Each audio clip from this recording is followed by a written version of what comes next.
Egypt, the land of the pharaohs, the place where civilization began. Sadly, today it's also a place where freedom is disappearing. Under President Abdel Fattah al-Sisi, Egypt has become a very difficult place for anyone who speaks up against the government. Basic human rights, gone.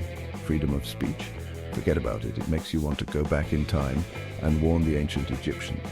Hey, Ramses, Great Pyramids, but about 2024. Just, don't. Since Sisi took charge, Egypt has cracked down on anyone who opposes him. This isn't just disagreeing about politics, this is serious. If you even think about criticizing the government, you could vanish. We're talking about unfair arrests, intimidation, and trials that are completely unjust.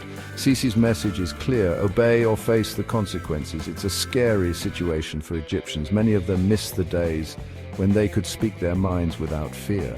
Remember the Arab Spring? That short time when it seemed like democracy might actually work in Egypt? Yeah, Sisi quickly put an end to that.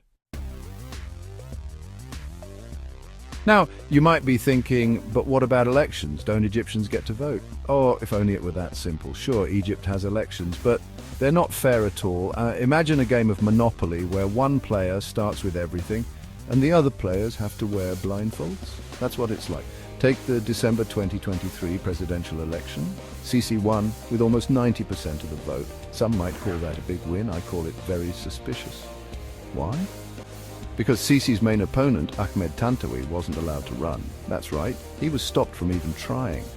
Tantawi, a well-known opposition leader, faced many legal problems and roadblocks designed to keep him out of the election. And then, just to be sure, they put him in jail. 1 year in prison for, get this, challenging Sisi. And to make things even worse, he's not allowed to run in elections for 5 years. Talk about unfair. But wait, there's more! Sisi's government isn't happy just imprisoning leaders. They have a bunch of laws to stop even peaceful protests. It's like they're trying to make it illegal to even breathe if you disagree with them. That's where law number 45 of 2014 comes in. This law lets the government stop protests, limit free speech, and basically arrest anyone they don't like. It's like a scary book where Big Sisi is watching everything you do. And it's not just Tantawi. His campaign advisor, Mohammed Abu al-Dayar, was also jailed in June 2024. And let's not forget the 21 Tantawi supporters who were also arrested. Their crime? Supporting the wrong person. Now, it's not all bad news. There's still some hope.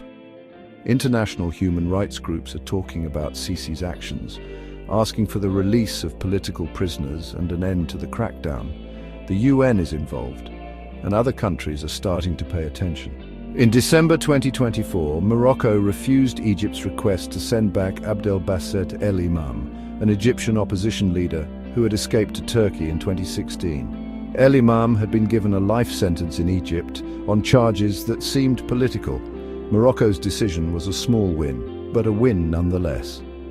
The fight for freedom in Egypt is far from over. But as long as people speak up against injustice, and as long as countries defend human rights, there is hope. The road ahead may be long and hard, but the fight for a free and democratic Egypt is worth it. Maybe one day Egypt will be known as a land of freedom again, not fear.